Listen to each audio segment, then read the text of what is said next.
দেখো তো আমরা কোথায় এসেছি। আমরা এসেছি উত্তরপ্রদেশের আগ্রা শহরে। আর এই দুর্গটা হচ্ছে আগ্রা ফোর্ট।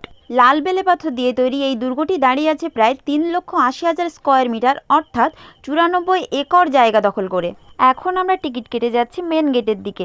আগ্রা ফোর্টের এই দেয়ালগুলো কিন্তু 1.5 মাইল করে উঁচু। এখন আমরা ঢুকে পড়েছি ভিতরে। ভিতরের পরিবেশটা তোমাদের একটু দেখাই। সব দেয়ালগুলো কিন্তু একই রকম উচ্চতা নয়, সবগুলো আলাদা আলাদা রকম উচ্চতার। ওইটা ছিল মেন গেটের দিকের, আর এইটা হলো ভিতরের পরিবেশটা। ভেতরের জায়গাটা কিন্তু অনেক বড়, প্রায় 2.5 কিলোমিটারের মতো। যেহেতু আমরা কলেজ ট্যুর করতে গিয়েছিলাম, সেজন্য আমাদের সঙ্গে প্রায় 90 জন মতো ছিল। এখানে আমাদের স্যারেরা একজন গাইডকে নিয়েছিলেন এবং তিনি আমাদের আগ্রা ফোর্ট সম্পর্কে বোঝাচ্ছিলেন। তারপর আমরা একটা শর্ট ভিডিও বানানোর জন্য দুজনে মিলে দৌড় লাগালাম। আমার ছোটা হয়ে গেলে তারপর তার হাঁটা দিয়ে একটা শর্ট ভিডিও বানিয়ে নিলাম। অবশেষে তার হাত ধরে আবার দৌড় লাগিয়ে শর্ট ভিডিও শেষ করলাম। এবার ঢুকে পড়েছি আগ্রা ফোর্টের